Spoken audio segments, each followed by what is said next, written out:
set, secure.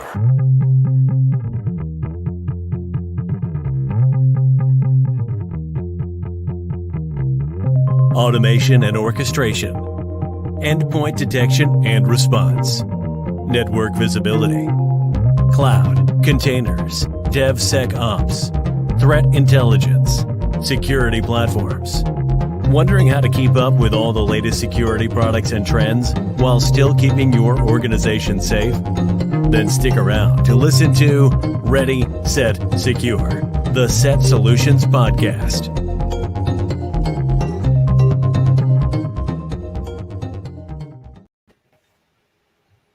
And hello, everybody. Michael Farnum here. Welcome to Ready, Set, Secure, SET Solutions Podcast and live stream episode number 37 and the first one for 2022. I keep wanting to say 2021. Still not used to it. So thanks for joining us. First of the year. Hope you're having a good new year. Hope everything's going okay, notwithstanding all of the craziness that's going on right now. And joining me, as usual, Mr. Justin Hutchens, a.k.a. Hutch. How you doing, Hutch? Doing good. Happy 2022. Yeah, same to you. Same to you. Also joining us today, Jonathan Townsend, VP of Engineering here at SET Solutions. How you doing, Jonathan? Doing all right, man. Good to see you. And Jarrod Cunningham, Senior Solution Architect. How you doing, Jarrod? I'm doing good, Michael. Good to be here. Good to be here. Well, as everybody can see, we are a little bit remote again. Unfortunately, current world circumstances forcing some of that. But we all wanted to get together and run back through OT again. So if you remember last year, if you're a frequent listener, watcher, we talked about OT security, cybersecurity last year, and we wanted to get all together and focus on that again for 2022. We see it. Obviously, a lot of big stuff has happened in critical infrastructure in 2021 and in 2020, and we wanted to get together and talk about this again. So we've got a few things we're going to talk about. Some are extensions of what we talked about last time. Some are extensions of are just new topics. Hutch has done some work. We've done a lot of professional services work over the last year in this space and have learned a lot of stuff too. So we've got a few things to talk about. So first thing we will get into is I think we had several topics we were going to talk about last time, and obviously we just kept talking and didn't get to all of them. And one of the things we wanted to cover on that first one was management structure of OT cybersecurity. So one of the things that NIST recommends, they've got kind of a shortcut list of things that they talk about. And Lauren, that's that one link I gave you. If you want to pull that up, that NIST link, if you go to this link right here, it'll show you real fast, just kind of a top few things you should do to make sure your cybersecurity is strong for operational technology. And one of the things they talk about, and actually it's the very first thing, is making one or more people specifically responsible for OT cybersecurity. And that's what we run into a lot of times, is we don't have somebody that's really responsible for that. So we kind of wanted to talk about the management structure of OT cybersecurity, the kind of who reports to whom. Also, if you should do managed services to help you with that responsibility as well. So I think, Jonathan, I'm going to start with you if you're cool with that. What are your kind of your high level thoughts on what a management structure should look like for OT cyber? Yeah, I mean, I can tell you where I've seen it most successful, and it's organizations that have kind of embraced cybersecurity and OT and kind of put that initial choke point down to either one team or one specific individual responsible for.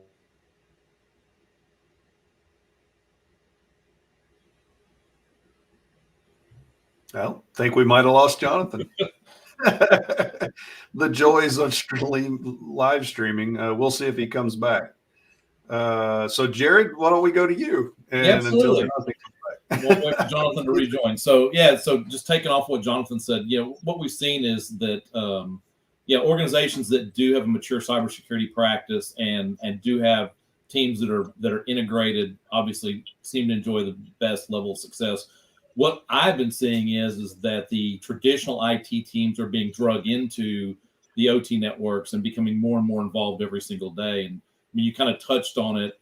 What we saw with the Department of Homeland Security with their two directives that they issued in late 2021.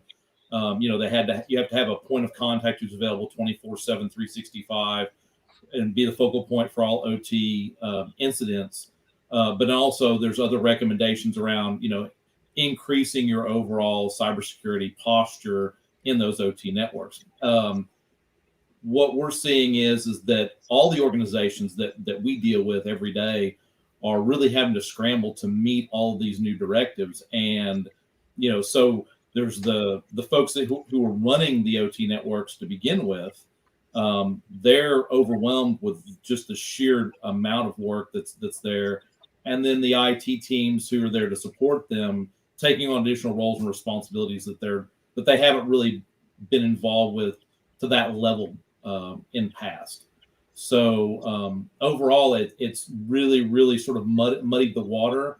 I think it's created a lot of opportunity for IT to step in and help with some of the hygiene issues that the OT networks probably didn't have in the past. So I think there's a lot of opportunities there. But yes, it's definitely changed the overall landscape of OT networks.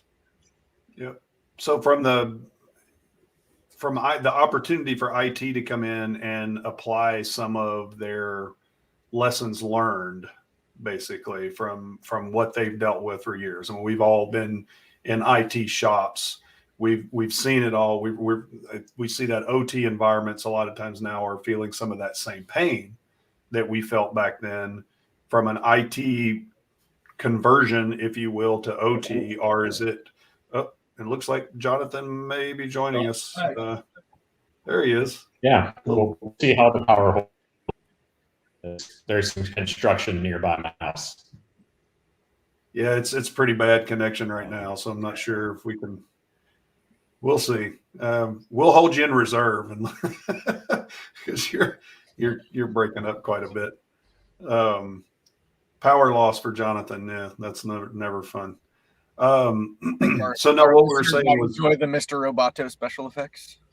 Yeah, we could get into that. But having the OT or the IT people get in there and then kind of the conversion, do you see it more as a conversion from IT specialty to OT specialty and taking the lessons learned? Or do you see it is it more effective generally have a convergence of the two where they can, you can see both sides, each can teach the other? I mean, I'd like to say that it's the second, but to your point, a lot of what the OT networks are seeing these days are the lessons that we've learned over the past 20 years. I mean, they're literally running through the exact same exercises around multi-factor authentication and least privilege access and improving VPN security. I mean, it's all the lessons that traditional IT has been learning, and they're just now coming around to applying them to the OT networks. So there is definitely a lot of experience that your traditional IT folks can provide to their OT counterparts. It's just a matter of how well that integration works between those two teams. Because I mean, it's real easy to say that a lot of those security gaps are created when the IT and OT teams differ in their approach to security. Mm-hmm. I mean, that's where your gaps come from. It's just a different operational practice between the two teams, and just trying to pull those different approaches together to create some sort of homogeneous organization and security posture. So you keep using all these big words, you're gonna get yourself in trouble here. Well, Hutch, from being on the ground and doing some of these environments that you've been, I mean, I know you have to work with IT people and you have to work with OT people when you're doing assessments of these. How do you see, let's be politically correct. We don't want to say the OT people don't want to do, but I mean, they are having to deal with a lot of change in their environment. So it kind of stands to reason that they're pushing back a little bit. How do you see that from your experience when you've been on the ground with how IT versus OT people react to what you're doing? I think we are seeing a lot of change as far as like data analytics. We're seeing more data that's coming out of those OT environments. So we have more connections that didn't used to exist in an air gap or traditionally air gapped environment. Also seeing a need for an increased remote workforce. I know that we had mentioned the idea of potentially using managed services here. I think there are some challenges there because, and also challenges with just even internal remote management, because you do have some devices such as PLCs that have mode changes that actually require you to be physically there and on site. So I think that not even just security, well, they're dealing with a lot more there. They're also dealing with a lot of new things that traditionally, while working on site, they may not have had to have worried about. From an assessments point of view, since that's obviously most of what I'm working with in the OT space, I think, especially when you're talking about building out an internal team, I think one important consideration is when you're assessing your OT risk to consider potential biases that may exist. There's a great importance that needs to be put on independence. And a lot of times, and this may be different depending on the culture for each organization, but if your security assessment guy falls under OT management, who is really focused on just delivery and availability and isn't as concerned with the traditional concerns of security, they may be more inclined to push things under the rug in order to continue to move things forward. Similarly, if it falls under security leadership, depending on the culture, there may be less of a focus and less attention paid to the OT side. So I think it really isn't a one-size-fits-all thing. I think you really have to kind of tailor the structure of your organization based on the culture and the design of each given organization.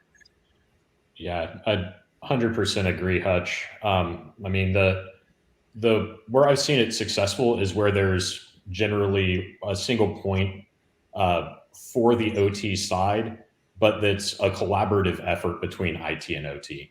Right, to actually have the appropriate balance between availability, security, as well as just the operational knowledge of the OT side. Because one thing that oftentimes the bias for anyone from an IT security side gets presented is they're really focused on the data security, not the actual functional security and the isolation and segmentation of devices.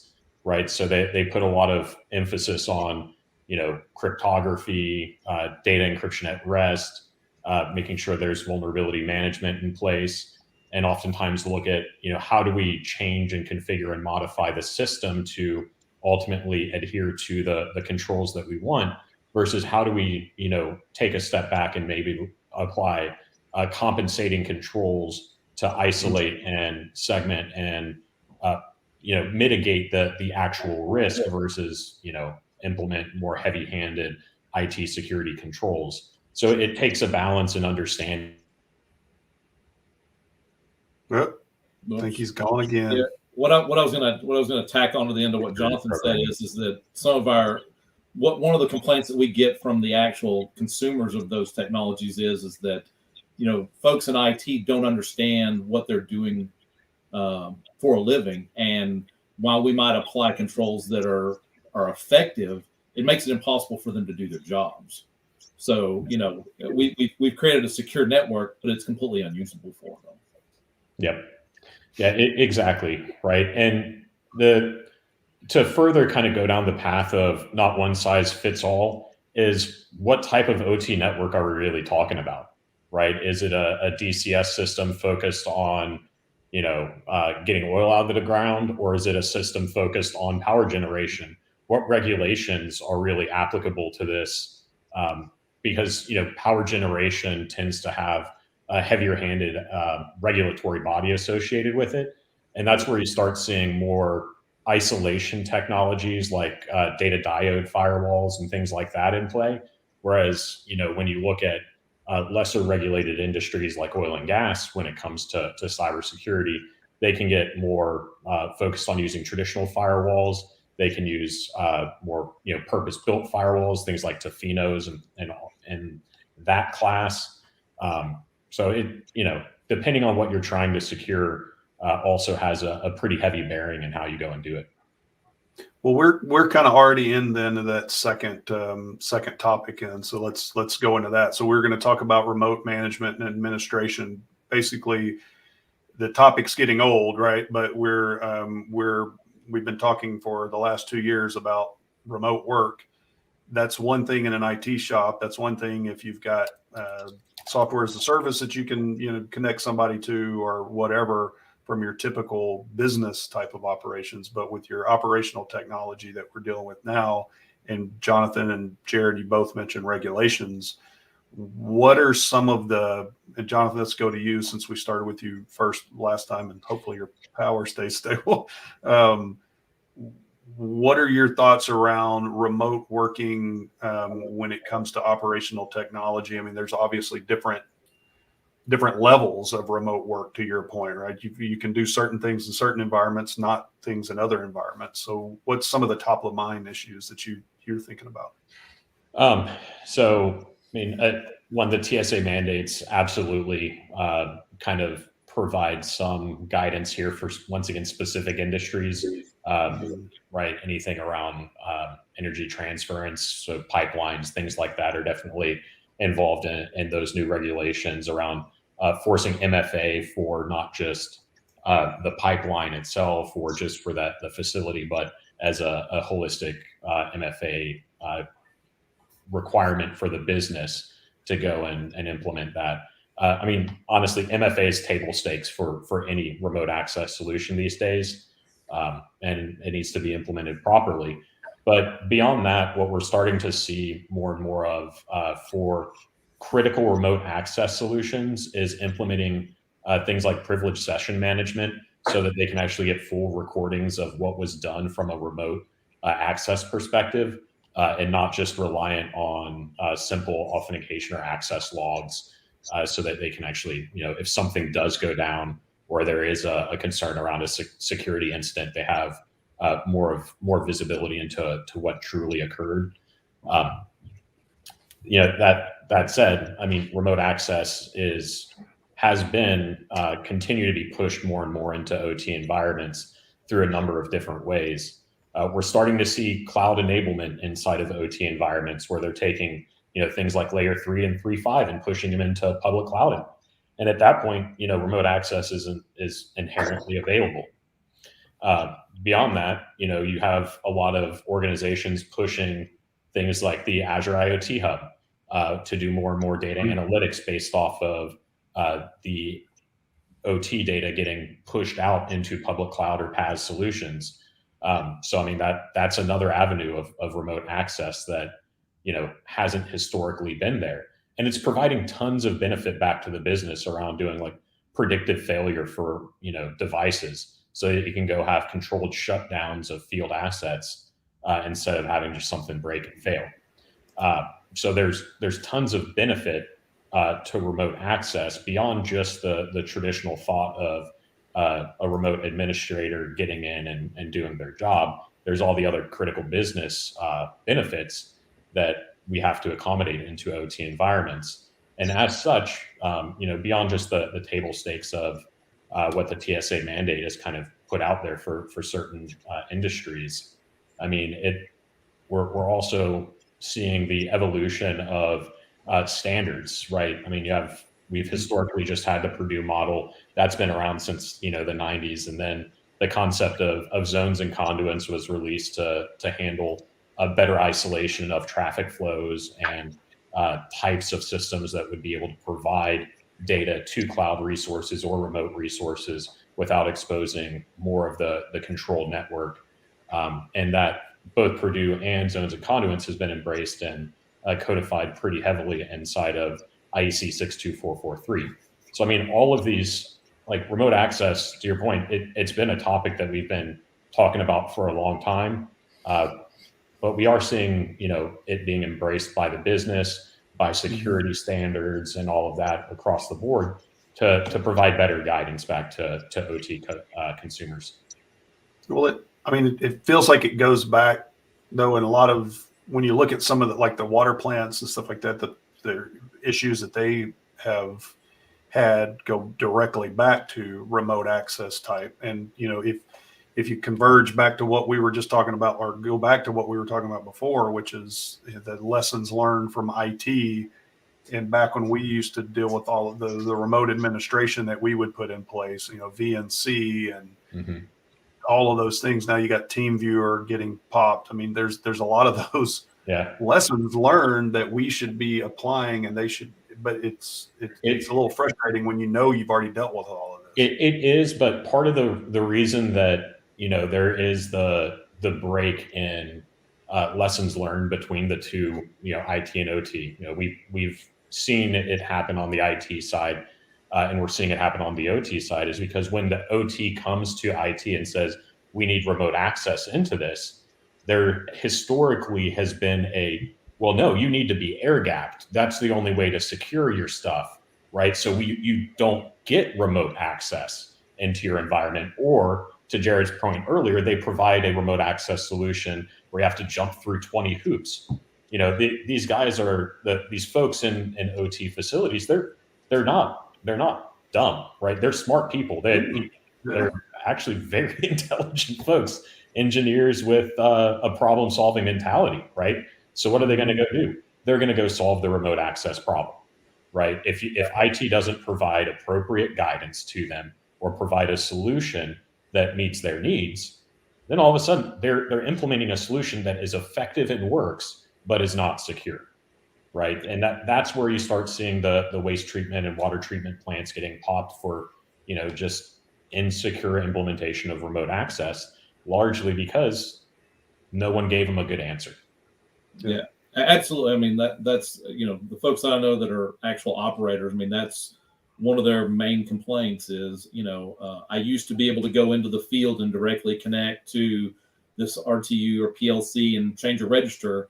Now I've got to go get on my cell modem, and I've got a VPN in through the corporate VPN, and then I've got to go connect to a Citrix server, and then I've got to go jump through over to an HMI or something else, and then I can finally get down to this piece of equipment when I'm sitting right next to it. They've got this, sort of Rube Goldberg, contraption to get in there and manage the stuff that they used to have direct access to. Now is it more secure than direct access? Absolutely, but it doesn't help them get their job done. And to Jonathan's point there, we've seen some of our clients where the OT folks just didn't tell anybody that they were implementing their own technology stack to get the job done. And then IT goes in and starts doing an inventory and says, what's all this equipment that we didn't know about? Well, again, all of this sounds like the same junk we've dealt with for, when you found modems under desks and everything, and the hubs and everything else. I mean, the good news though is it's not binary, right? There's not either they're doing it or they're not doing it, right? There are some of our customers out there that have implemented incredibly secure OT environments, and the operators actually benefit from it, right? Where you have seamless security from end to end. There's a pipeline company I used to work with that, they used to go and just plug in. They would have to get out of their truck, go plug in. Now they don't have to jump through a bunch of Citrix components, but they have, iPads mounted in their truck. They just pull up, and based off of geo-positioning and everything and automated access and all the, passwordless authentication that is at play, they just drive up, don't have to get out of their air-conditioned truck, and then do exactly the function they had been doing it on an iPad. And it's more secure than going and plugging in, more secure than jumping through a bunch of hoops. And it's operationally efficient for them to go and do this, right? So there are secure implementations of these types of technologies out there. It's just helping customers get to them and understand that, you don't have to over-engineer a solution to make it secure. You can rely on, current technology to make it easier and secure for our customers, so long as you're willing to embrace some of the more modern isolation technologies or standards within OT, like zones and conduits, right? But if you kludge in, having to be strictly adherent to a Purdue model, then you end up in a situation more like what Jarrod was talking about, where, okay, VPN to the outside, hit a Citrix box, That Citrix box then VPNs in over to the OT side where you hit a Bastion server, and then you're able to go and do something. That's how a lot of OT access has been implemented over the years. And it works. It provides a lot of, obscurity to how you access the OT environments, but it's not the only way you can do it these days. There's plenty of other ways to go about it in a secure fashion. Yeah. Well, thanks, guys. Appreciate that run through. That we'll get there eventually. It's good to know that we have the tech to do it. It's just embracing it and doing it right. So I'm not going to do much of a segue. I'm going to flip right into this next topic. So we're going to talk about supply chain security. So just like remote management has been a thing, and everybody's tired of it from the pandemic world. Supply chain attacks have been on the move quite a bit here recently in IT in general. We've seen it all across. I'm not going to get into the ambulance chasing of all the different attacks that have been supply chain attacks have been used on. But we know it's a big deal. So, and one of the ways that you can figure out and help you figure out and get around supply chain attacks or protect yourself from supply chain attacks is knowing what you actually have in your software. So, as in the IT world, that's just as important in the OT world. It just has a little different flip to it. So, Hutch, I want to go to you on this. You and I have talked, and Jonathan, I think you talked the other day too, to a company called NetRise that we're actually looking at potentially with a partnership. They're new startup, but their whole thing is around getting SBOMs of firmware in OT technologies, whether that's straight ICS environments, whether that's medical, whether that's operational, in factories, whether that's energy, wherever that is, and kind of want to get into the topic on what you think about that, Hutch. What you think is it good for customers to know what they have? And the real question really, does it make much of a difference for those types of environments? Yep, I think in the OT space especially, we see a lot of different systems that are kind of prepackaged, especially when you start talking about stuff like PLCs and RTUs and stuff like that, where there's maybe an embedded Linux operating system or stuff that's running in the back end, and it's essentially a black box. You don't know everything that's going on inside it. A lot of times the vendors are not very transparent, if transparent at all, about what is actually running on those systems.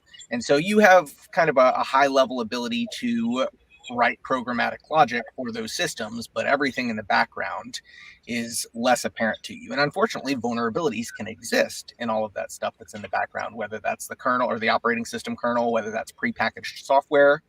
A great example of that is anybody in IT just dealt with this disaster of a log4j, log4 shell vulnerability that existed within the Java logging library of log4j. And I wouldn't say that it was easy on the IT side to identify all of the exposures of that, but there are also exposures of that on the OT side too. And the problem is a lot of times we don't have visibility into where this logging library may exist, and I mean, that's just one example. There's many examples of how that lack of visibility could be extremely detrimental to your security.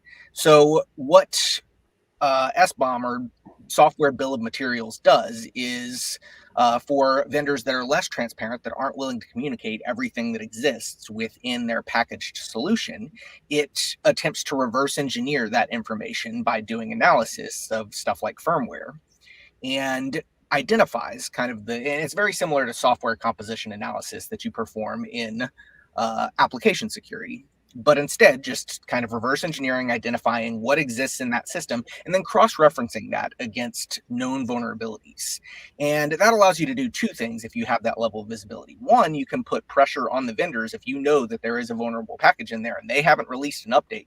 You can begin pressuring them as an organization to ask when are they going to provide those updates. Unfortunately, that conversation is about as far as you can get in getting those updates sometimes, because oftentimes you don't have the ability to apply those yourself. But the other thing that you can do is once you're aware of a potential exposure, even if you can't directly patch that because the update hasn't been made available by the vendor, you can start applying compensating controls and maybe apply further segmentation or other network layer controls that would provide you more security due to your awareness of that vulnerability. So, Jonathan, any thoughts in that space? I mean, I know those environments, they just don't change a lot, right? So it not just from the matter of you can't get your provider a lot of times to do much, even if you, for whatever reason, could update that with another vendor or something that doesn't have that vulnerability. Those just doesn't happen very often. Yeah, I mean, and oftentimes you have complete vendor lock at most of those facilities, right? So, you're kind of stuck with Honeywell, Siemens, whoever you end up choosing as your automation provider for that facility for quite some time. So, being able to apply pressure back to that organization to give you updates is it's limited, right? But it's there, and it's at least worth the conversation with your vendor. But the key thing is to Hutch's point, being able to identify if it is present in your environment. And it starts, twofold. One, being able to maintain a dynamic asset inventory across your whole, OT estate, right? So that you can now understand what's running in your network from a device perspective. Then being able to take a step back and unpack your firmware, get a software bill of materials, so you can understand not just what it is, what's out there, but what's vulnerable, what software packages may be running as a part of those binaries, so that you can then subsequently put in the appropriate mitigating controls. I mean, generally, if you don't have the ability or the capacity or bandwidth to go and do all of that for your OT environments, just assume that you're running vulnerable code, right? And if you have a log4j or if something like log4j, log4shell comes out, put in the appropriate rules at your boundary firewalls, at your internal IPS. Make sure you have appropriate segmentation, because assume that it's there, right? If you don't know a complete inventory of what's running, better to be paranoid than be owned. Good point. Jarrod, any thoughts there? Yeah, I mean, I would say that it's part of what we're seeing with a lot of organizations with their overall vulnerability management programs, because this dovetails into what they're doing. And as we kind of talked about, I mean, a lot of these are black boxes and people do need more visibility. If you would look over the past 4 years, I mean, we had in 2018, we had Spectre /Meltdown / whatever, all those vulnerabilities. Then in 2019, we had all of what they call the Urgent 11, all the VX Works stuff that was vulnerable. Then in 2020, we had Lodash, and now we have Log4j. So, I mean, all this open source and stuff that's packaged into these like black box systems. I mean, every year there seems to be a major vulnerability that's been in place. I mean, when you look at them, they've been there for years and years and years. It's just the exploit is finally becoming public. Who knows how long it was exploited before it became public. So, yeah, all the operational teams that are out there, they desperately need the tools and the platform to, one, identify the vulnerabilities, and two, roll it into their overall vulnerability management platform and program, so that they can, so that we do have better IT hygiene, because this is not going away. It's just going to continue to get worse, especially if we look at like what's happening with all of the, if we look at like GitHub projects. I mean, all that stuff is based on open source. So, we're finding more and more vulnerabilities every single day. So, again, the problem is just going to continue to grow. Yeah, no, I mean, it's a problem on IT and OT side, with just the OT added, when you're adding that extra flavor or whatever you want to call it, of just not being able to do near as much as you can in a IT environment, not being able to change a lot. And again, like we said before, having all the lessons learned that we're having to reapply to some level. And again, it's not throwing blame or shade on anybody. It's just is what it is at this point.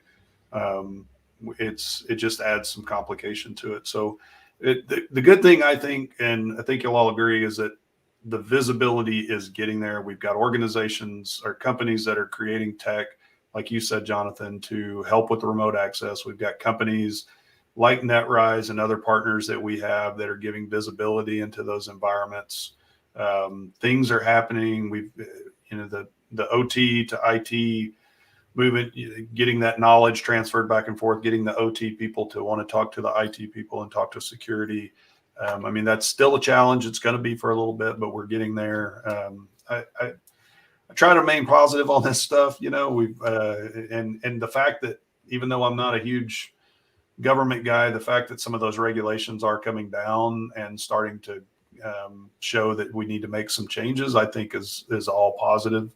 I think some of the people that are our customers would say that they're a little bit aggravated at how fast those changes are coming down and how they're getting pushed on them. But at the same time, it's stuff that's needed to happen for a while. So, all right. Well, gentlemen, we have said a lot of words. We are at the end of this time. I am happy to be back and talking about anything right now back into 2022. But having this OT discussion is super important. So I just want to say thanks to everybody. Jarrod, if you want to say your goodbyes to everybody. All right. Goodbye, everybody. Thanks. That was wonderful. Jonathan? Yep. Thanks for watching, and yeah, goodbye. And his power stayed on for the rest of the time. That's good. Hutch, what you got to say going out? It's good to be back. Looking forward to doing this for another year. So happy 2022. Hopefully we'll be doing it face to face next time. Yep. Thanks everyone for joining. Yeah. All right, everybody. Thanks for joining episode 37. We will see you in a couple of weeks with another episode. Until then, see you later. Bye-bye. Bye.